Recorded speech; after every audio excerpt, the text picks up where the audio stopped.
ce livre est venu de là, de ce jour-là, de cet enterrement, de voir tout ce peuple en chagrin, comme je dis dans le livre, avec des bonnes grosses larmes, quoi. C'était un vrai chagrin.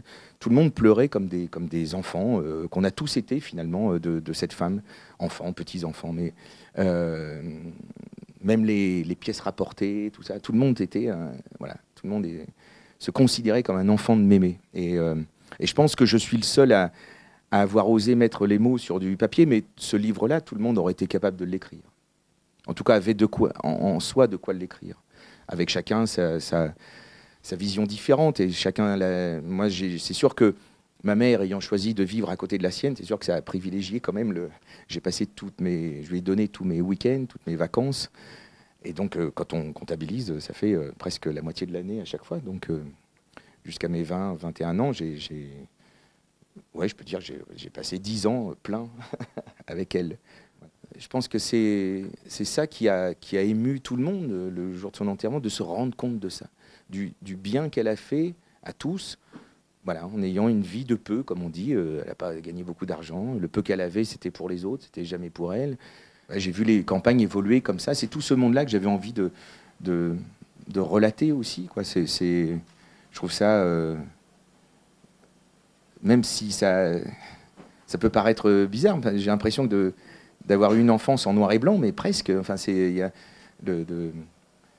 sais ce que c'est que de m'asseoir sur un ballot de foin et puis de manger un bout de pâté que ma grand-mère venait avec du cidre et tout. Et ces odeurs-là, toute cette impression-là, et puis c'est resté en moi, ça reste en moi. Et c'est une dualité comme ça. Mon métier m'amène à être en ville, mais j'ai quand même une paire de bottes en caoutchouc. Moi, je trouve qu'on a toujours raison de témoigner. Voilà, de témoigner. C'est pour ça que je conseille à tout le monde de prendre un crayon ou l'ordinateur et puis écrivons-nous. Nos vies sont précieuses. Ce par quoi on est passé, on a tous des histoires incroyables. Nous étions sous le sapin à déchirer le papier cadeau qui faisait des flammes colorées dans la cheminée. Et toi, tu devais penser à tes Noëls en race campagne, tes Noëls de peu de choses. Y avait-il seulement un sapin? Pas sûr. Une bonne bûche de chez Laforêt qui brûlait dans la cheminée, une messe de minuit, histoire de dire, et au lit. La nature se chargeait des décorations en givrant les fenêtres, en faisant fructifier le hou de la porte de la cour et en parasitant les pommiers de gui pour le premier de l'an. T'as vu la France s'enrichir de Noël en Noël. Tu es passé de Noël de terre battue à des Noëls de parquet ciré, des Noëls de feu dans la cheminée pour se chauffer, à des Noëls de feu dans la cheminée pour faire beau et avoir trop chaud avec nos soupules en nylon et notre chauffage central. De Noël de dîner à peine mieux que d'ordinaire, à des Noëls de combines de comités d'entreprise pour toucher des huîtres CGT par bourriche entière, du saumon CFDT en promotion, du foie gras force ouvrière, et des Noëls aussi où l'on découvre l'avocat et le kiwi, des entrées qui changent, comme on disait, en regardant du coin de l'œil Pépé et regrettant sa tranche de galantine. Tu regardais ton troupeau fêter Noël, assis sur une chaise en paille, tes pieds comprimés dans tes chaussures plates. Je me suis toujours demandé comment tes pieds survivaient toute une soirée dans ce genre de chaussures. Tes pieds nus, tordus et gonflés, devaient redouter ces grandes réunions familiales. Tes pieds païens devaient haïr Noël. Ma mère et ses sœurs t'offraient des blouses imprimées. C'était pratique, une blouse, utile, et ça semblait te faire vraiment plaisir. Une blouse bleue, comme tes yeux gris. Une blouse sans manches que tu portais avec un linge de corps blanc l'été et un supplément de pull l'hiver, parfois un col roulé. Une blouse avec 2 grosses poches devant pour y mettre tes énormes mouchoirs. Des mouchoirs grands comme des thés d'oreiller. Des mouchoirs porte-monnaie, porte-noisettes, mouchoirs foulards, mouchoirs chapeau avec des nœuds à chaque coin.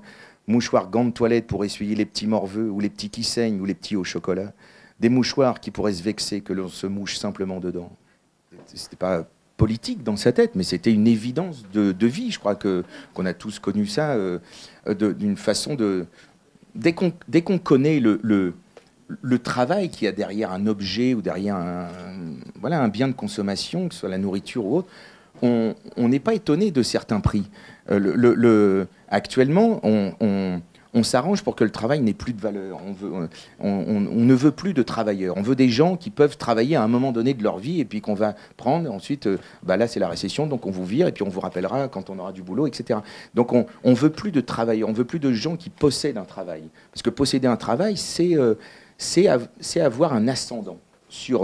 C'est être capable de dire, là, ce qu'on fait, là, c'est de la merde. parce que je le sais, parce que j'en ai fait pendant 25 ans. Et là, ce changement-là de bien qu'on me demande de faire, c'est pas bien. Et un ouvrier qui connaît son boulot, un paysan qui connaît son boulot, c'est emmerdant pour le monde de consumériste qu'on se fait à longueur d'année, là. Et donc, quand on connaît le prix des choses, on est forcément économe. Maintenant, on peut trouver des poulets à 7-8 euros parfois dans des leader price, des machins, des trucs. Et donc ça fait 50 francs, non 60 francs, pardon, un truc comme ça. Et mais ça ne peut pas exister un poulet comme ça. Ça n'existe pas. C'est pas du poulet, c'est autre chose. Il faut appeler ça autre chose. C'est vaguement inspiré d'un animal qui s'appelle éventuellement poule, mais c'est pas du poulet. Parce qu'un poulet, c'est se lever tous les jours, c'est donner des graines, c'est s'en occuper, donc on mange moins de poulet, mais ce qu'on mange va être mieux. Quand on faisait les listes de courses pour ma grand-mère, c'était déjà c'était écrit sur un dos d'enveloppe pour pas gaspiller le papier, donc c'était un dos d'enveloppe.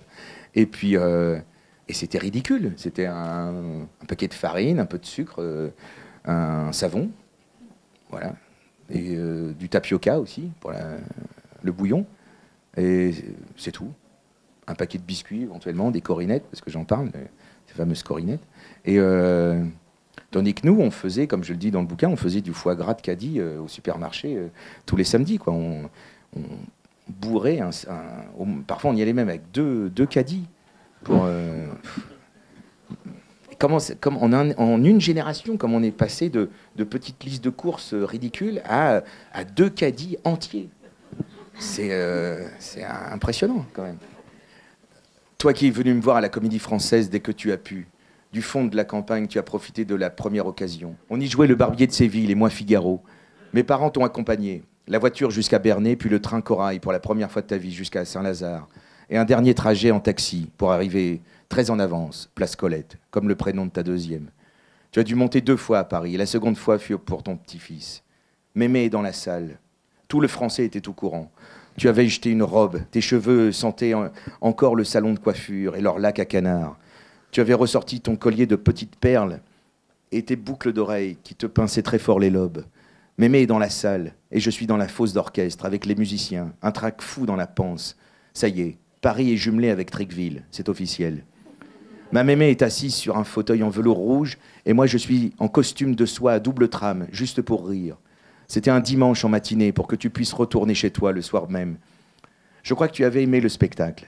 Mes parents t'ont accompagné jusqu'à ma loge. J'étais ému que tu te sois donné cette peine. Je voulais te montrer mon outil de travail. Si tes jambes et ta fatigue ne t'avaient pas tiré par la manche pour retourner au bercail, je t'aurais tout dévoilé. Je voulais que tu vois la cantine, les dessous, les dessus, l'atelier tailleur. Je t'ai présenté Maddy, mon habilleuse. À la Comédie Française, c'était ma ferme. Mes champs, mes prés, c'est là que je ne comptais pas ma peine. C'était là que je musais chaque jour. Tu as aimé mon jardin et ma cour. Mon lointain se rapprochait de toi. M'aimer à la Comédie Française, ça veut dire que c'est possible. Mon métier est possible. J'ai le droit d'en être. Et tant pis ou tant mieux si on me reprend pour ma façon de dire les haies comme des haies. Chez nous, on dit objet, un sujet. Range tes jouets. Et si vous n'êtes pas content, allez voir Mémé. Elle est dans la salle.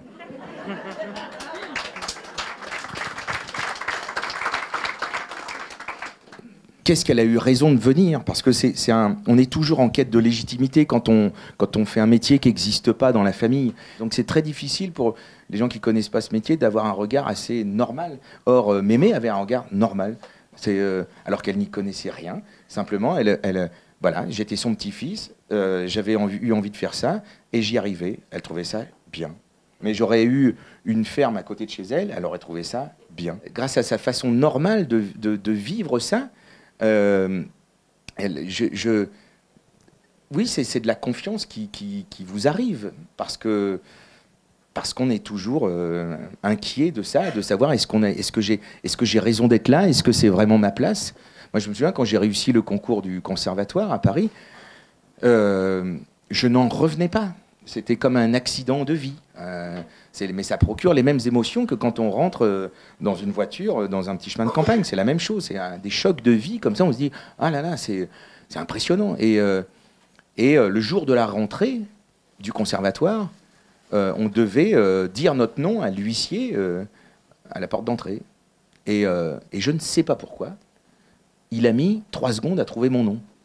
Mais ces 3 secondes-là, j'étais déjà reparti quasiment à la gare pour aller chez moi en Normandie en me disant c'est trop tard, c'est bien sûr que tu ne l'as pas eu le concours, c'était une erreur. Ils ont confondu avec du raton ou machin. Mais c'est...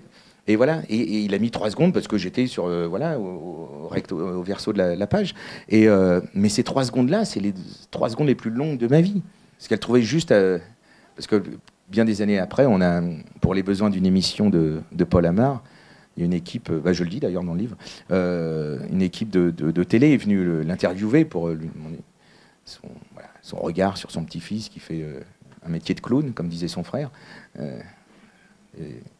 Et le conservatoire, il appelait ça une école de poètes, mais je trouve ça formidable. Et elle avait dit ça m'étonne quand même, parce que faut dire qu'il n'avait pas la distinction d'un gars de la ville. Et mais ça aussi, c'est précieux, je trouve. Parce que le but du jeu, c'est pas de